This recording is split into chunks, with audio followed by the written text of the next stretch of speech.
morning, ladies and gentlemen, and good afternoon all the way in the UK. It's my pleasure to introduce one of the professional boxers, Julia Seul. Billy, hey, thank you for giving me the space, and of course, some of you time in order to speak in this interview. How are you? How's everything all over in the UK? Everything's really good. The sun's shining today. Thank you so much for having me, Christian. It's a pleasure when it comes to support women's boxing. Every female athlete that I've been doing this type of interviews is in order to support yourself and many female out there, because I think when it comes to women's boxing, I feel like it's super interesting, super exciting. And when I say super exciting, is because all females, when once they step into the ring and hear the ring bell, there is no round to study. Like, let me see what she got. Is fireworks. So that's what I Yeah. love from women's boxing. That it's amazing. But let me ask you, with this question that I always, ask everyone, because everybody is different. What's your story? How you became a professional boxer? What makes you to enter in the sport of boxing? Can you tell us a little bit about yourself, please? Right. So it's a bit of a long story, but basically, I started off as an amateur, like a lot of people do. Um, I started boxing when I was maybe 18, so I was pretty late into the game. I know a lot of people have like family background in boxing. My family never ever entered a boxing ring, boxing gym, let alone a boxing ring. Um, and I don't know, I guess like culturally and stuff, we're quite, I'm South Korean, so we're quite familiar with, martial arts, so combat sport. So I guess in the back of my mind, I thought, this is something I'd really like to give it a proper go. And when I went to university, that's when I started kind of training properly. And then after maybe about 3 or 4 fights, I had actually a really long break of about 6, 7 years, Mm-hmm. where I was kind of building my career. And then about really 3 years ago, I joined the Metropolitan Police in London. And I thought, boxing is a bit of an unfinished business for me, so I really wanted to get back into it. So then I found the boxing club and really kind of took off from there. And I represented the Metropolitan Police as a boxer, and then won national titles as a police boxer. And then I think about last year, I made the decision to go professional. Before that, actually, I said I'd never go pro. Everything will become ugly once you start doing something for a living. It's a more of a business. I'll lose the love for it. But to me, it kind of felt like a way to keep improving and keep growing as an athlete. And I really wanted to take that challenge. So I then made the decision. This is the right decision for me. And here I am as a professional boxer. Never in my whole life would I have ever imagined that I would be calling myself a professional boxer ever. But here I am. Well, like I always mention, to every female fighter, take off my hat from my head right in front of you, because to do that type of decision, to make forward, and moving your dreams, to make it come true, it takes a lot, and especially, like, let me congratulate you in order that it become and also police officer, and I think it's not easy to do this type of routines and living lifestyle the same way that you do. But I read a little bit about you, like you are the first police officer in this in your department, and nothing, you have a lot of support from your colleagues and everyone like that. Can you tell us a little bit about what makes, or what's your goal in order that you being right there in the police department, and also try to help, I guess, the youth, in order that do not be in trouble, follow your dreams, whether it's boxing, whether it's maybe become something else. What's your goal, being as a police officer but also as a professional boxer? um, so my boxing career is really connected to my work as a police officer. So I'm a detective. And right now I work in the child exploitation unit. So I work with a lot of young people in London who might come from disadvantaged backgrounds, or who might be just a little bit lost in their what they're looking for in life. And like teenage years is tough for everybody. And for me, what I wanted to do was to tie in boxing and my work together, and really give people a new sense of purpose, a place of belonging, a sense of community, some learning to kind of value their effort, right?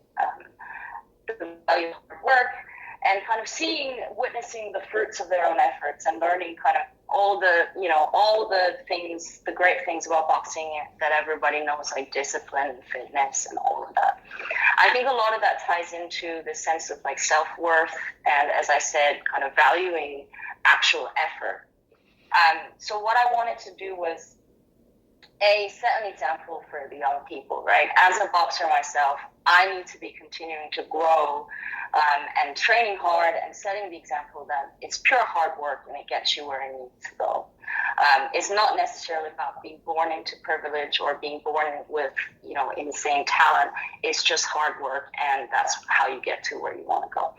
And so I try and live that example and show that kind of that works. And for me, boxing really my work sort of breeds purpose into the boxing. So that's what fuels me every day to go and train, because I want to set that example, and I want to show by my successes that the formula works, that hard work pays off. It's kind of like my work and boxing, one cannot exist without the other. And it's quite a beautiful mix, I would say, and it gives me kind of a tool to use in my work. So it goes sort of vice versa. Boxing and my work, they're kind of part and parcel of a bigger purpose, I would say. Amazing everything what you do. Like I said, a big applause for you, because a woman like you showing us that, like you mentioned, a lot of hard work, dedication, doing what you do. And I'm pretty sure, I don't know if someone has told you before this, but right in front of me, it's a privilege, and like I said in the beginning, it's an honor for me, and to mention you that you are a hero, even behind the scenes. This is not a movie thing, and all these men and women that work, in your team, congratulations for being the persons that all of you are, in order to work in what you guys do. I mean, this is not a movie scene. This is nothing that you create, but this is a real life story, and everything that I'm pretty sure all of you pursue. It's to bring home these people that sometimes they've been in the wrong place, and unfortunately we hear stories that sometimes they put it in the movies and things like that, but you guys working hard for something great, in order to bring peace at the community. And like I said, in my eyes, you are a hero, and your team as well, talking about topics and all of this boxing. I mean, you mentioned that probably boxing, it wasn't running in your family, but hey, let me tell you, in your ancestors, probably you already have that type of martial arts and all of that. So hey, here you are in real life, showing us that you're capable. You're a woman that eventually wants to bring in, to the fight fans and audience, the skills, and display all of this. And what can I say? I mean, it's amazing. When I say it's amazing, also I want to address this. What do you think about women's boxing now that you see this era? Names like, an example from the UK, Savannah Marshalls, and there are so many names out there, that the list can be so big. And if we go into the US again, with all due respect to female champions, I won't finish until mentioning all these names. But the question, like, what do you think about women's boxing, being as a professional boxer, Tell us about it. I think it's a really, really exciting time for women's boxing. I think people are opening their eyes to the fact that women, female athletes generally across the board, not just in boxing, are hugely capable, have so much potential, and actually can deliver really exciting performance, really technical, fit, and quite fierce as well. So I think the perception towards women's boxing, and I guess women in sort of combat sports in general, is definitely changing. There's a lot more attention and support for it now. I think it probably did suffer a little bit in the beginning from, the idea of, people cringing at the idea of women fighting each other. It wasn't particularly ladylike and that kind of traditional sort of perceptions. I think that's definitely changed now. I think people realize that this is a very athletic endeavor, and there's so much kind of work that goes into it, and training and suffering and all the beauty of all of that. And I think people are starting to appreciate that a lot more. The reason why I say it's also very exciting is because it's not completely saturated yet. So you see a lot of new up and coming fighters, a lot of opportunities to move up the ladder quite quickly. So all of that is like a perfect combination for someone like myself who's just kind of starting out with an amateur pedigree, trying to look for opportunities to sort of make history and make name, and hopefully kind of use it as a platform to inspire others as well.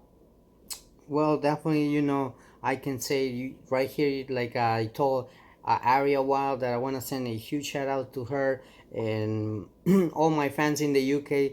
Definitely, I'm here to support women's boxing, yourself, and everybody else, and we definitely gonna be. I mean, to me, I'm part of your story, everyone's story, and it's just a matter of time. One step at a time, you will see that you're gonna conquer greatness, and better things will come in your career. Talking about things coming in your career, 2021, 2022, 2023, you definitely won championships in your area. What was it for you, to win consecutive, these championships that eventually you participate in boxing?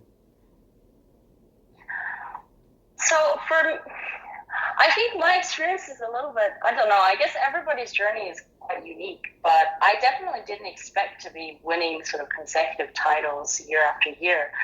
I think the way I approached it, as I still do, is take every fight as its own fight, not like necessarily as a step to something that's coming next, but each fight is, you treat it like it's the toughest fight that you're going to have. And I take it sort of one step at a time and give it everything that I have every time. And I think that kind of keeps me grounded. It kind of takes, I guess it both puts pressure on and takes the pressure off, because you're like, well, this is where I am. You're trying to be really present with that fight, engage with that fight, prepare for that fight, without getting distracted by all the noise around what's coming next and where am I headed. And I think if you take that approach, you're going to train your hardest for every fight. And that's sort of what I did for these championships. I didn't necessarily always expect to win it. But what I do know now is that if I do give my everything to that fight, then you don't have any regrets afterwards, and hopefully you'll have a win. And that's how it's been. And that's how I still am. It's amazing to hear your experience, and also the journey that eventually you are in. You just remind me about Aria Wild, that not long ago she fought Chris Cyborg, and she was telling me that the fight was offered to many fighters, but no one wanted to fight Chris Cyborg, and then she went like, this is my chance. Even though she told me, if I win, I'm gonna shock the world, but if it doesn't, it's still winning for me. It's experience going against one of the champions that everyone knows, Chris Cyborg, and nothing. I will gain experience, and to see what I made it right, whether I made it wrong. But to me, it's gonna be an honor to step into the ring.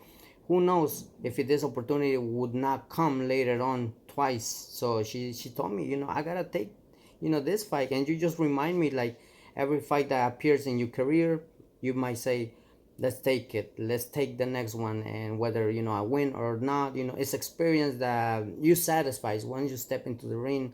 You give your everything there. I think at the end of the day, it's how you feel, and how you be satisfied in order to make this fight happens, regardless whether win or lose. Also, I'll encourage everyone, my respect for those who lose is also a fight, because hey, it's a sport that I mean, everyone competes, and eventually when they compete, also they it has to be a winner, and one of the who loses a fight. But at the end of the day, my respect for both, persons, because that's how, the sport it is. So, but eventually, talking about the sports, and I hear that you don't, with all due respect to the UK fans and all of that, you don't have the accent of the UK there. I don't know if you've been in New York or anywhere else. Upcoming fight in your career is in the York Hall. I heard this, amazing place that sometimes Eddie Hearn brings, boxers there for the media workout and all of that. How is it, for you to having, your next fight and this type of place that, I hear, amazing things from this place, the York Hall Arena. It's a huge privilege. I mean, it's a historical site for boxing that it's been going on for many, many years. I hear stories of, people who are in their 60s and 70s saying, every Saturday, me and my dad went to do boxing happening in York Hall and stuff. So it's a real privilege, and I'm really honored to be there. And actually, my debut was originally going to be at York Hall, but unfortunately, it was canceled due to a venue issue. But this time, for my second fight on the 28th of September, I can make an appearance there, and I think it'll be really exciting. I've been there for a fight before, so to watch a fight, so I know the layout. I know how the walk goes and stuff. So I familiarize myself with the venue and the change rooms and stuff. So I feel good. I feel ready. I feel like, like I said, every fight actually feels like it's your first fight. You take every fight as you go, and it will be the same in the York Hall or anywhere else, really. Awesome. I wish you nothing but the best in your upcoming performance at the York Hall Arena. And then, what can I say? It's something amazing to hear that you're gonna have a upcoming fight in your career. Have you ever pictured yourself going far away? Like, let's say one day, probably, an example, fighting over here in New York City in one of the two arenas that we have, Barclays Center or Madison Square Garden. Or have you ever also pictured yourself in one of the biggest stadiums in the UK, O2 Arena or Wembley Stadium? Is in your dreams to? Yeah, that would be amazing. I actually lived in New York for a little bit. I lived in Manhattan, and I trained at Gleason's in Brooklyn, the world famous Gleason's. So I've been around, and anywhere boxing takes me, anywhere there's an opportunity, I would be totally up for it. It's so exciting to be able to even entertain the idea of going abroad and putting on a show somewhere like New York. There's a lot of fights happening in the Middle East now, like Dubai. So all of that is really exciting. I think when you're in there, when you're in the ring and the bell goes, it's going to be just like anywhere else. Everywhere else is going to feel the same because you're in it and you see nothing but the ring. But just the experience of it will be amazing. So definitely. And within the UK as well, those bigger stadiums, it'll be amazing. What can I say, I'm pretty sure it will be, totally experience, even though, whether you be in one of the great cards, like sometimes I seen, the promoters, they make, like competing, a team USA against team UK, but we'll see, who knows, probably now we're gonna see uh, women's boxing from the UK going against women's boxing from the US. That would be interesting to see one day a Yeah. type of card like that. But eventually, in the meantime, like you mentioned, wherever boxing takes you, whether it's in the UK, whether it's the US, other places like California, Los Angeles, Texas, or I don't know. But you just I'm right when and excuse me, I agree with your message. Wherever boxing takes you, in order that once you be in the ring, I think it's experience that no one takes that away from you, and it's amazing to hear that you're gonna enjoy it, you're gonna continue performance and all of that. So Julia, I have to say thank you for also giving me time, and of course speaking about your career a little bit, and we will stay tuned in the next one. What message would you like to bring to the audience, fight fans, friends from all the way the UK, and of course I'll be hitting New York City as well. I think what I'll say is that I promise to work really hard. That is something that I can promise. I can give my word that I will always be working my hardest and always continuing to improve and learn and develop. And all I will say is support me, watch me grow. Hopefully, I will give something back, whether it's inspiration or an experience or something. And I'm just really grateful to anyone who's, giving me a little bit of their time to listen to this, or to listen to, or to watch my future performance. And yeah, I'm just really grateful and humbled by everybody's support. So thank you. Thank you. In my behalf, I have to say, like I said it before, I have a hero right in front of me, and of course, salute to yourself, salute to all women's and men's that they dedicate themselves in order to protect this youth, and do what you do. I would say behind the scenes, and congratulations on that as well. And we would stay tuned in the next interview. I don't say goodbye because I'm pretty sure if he God allows us and the time is right, we will make another interview in the future. But I wish you nothing but the best in your upcoming career, in your upcoming fight. So thank you, Julia, for taking the time. Until the next one. Thank you, Christian. You're welcome.